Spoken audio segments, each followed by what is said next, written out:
together ought to be able to turn it back and get it right upside again. And now they're asking to do it, the men better let them.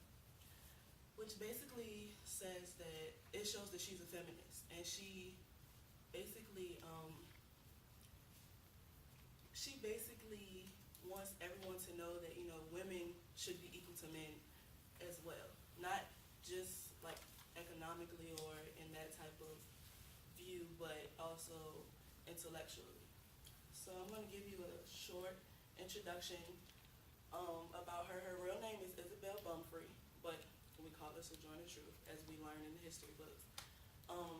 She kept faith in what she believed in, and she knew that her fight was worth something. So a couple of her struggles were, she had little to no education due to the fact that she was a former slave. So with that being said, of course nobody took her seriously. They believed that she was stupid, she was dumb, and that wasn't the case. She had a son who was taken away from her, and he was sold illegally to someone else in Alabama, to a man in Alabama.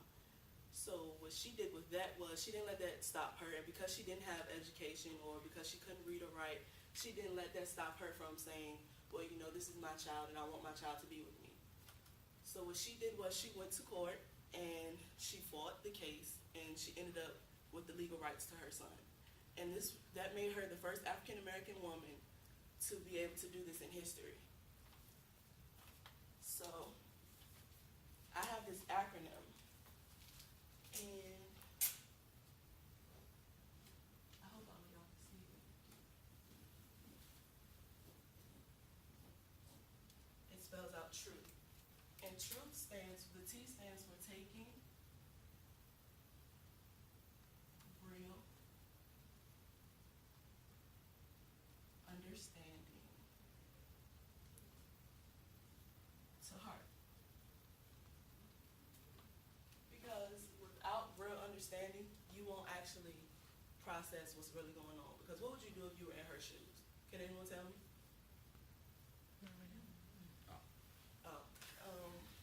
If you were in her shoes, it would kind of be hard to do the things that she did. And a lot of women would give up. But she showed women that even though you have certain things, you go through certain trials and tribulations, that you shouldn't give up. And though she couldn't read and write, she still made poems that made her a phenomenal woman. And I have a picture of the title of her poem, "In Our Woman," and it has flowers in the background, because us as women, we are delicate as flowers. And one touch, we can break, or our petals can fall. But just because our petals fall doesn't mean that we should stop. And I have the definition of feminism, and that is the advocacy of women's rights and the grounds of political, social, and economic equality to men. And then I have a picture of women who came together and made this possible for us. And I also have a tattoo on my arm that I just got yesterday. And it's a woman, and it says, "Still I rise," because as women, we're still rising, and we're still bettering ourselves, and we're still coming as one together. That's my presentation.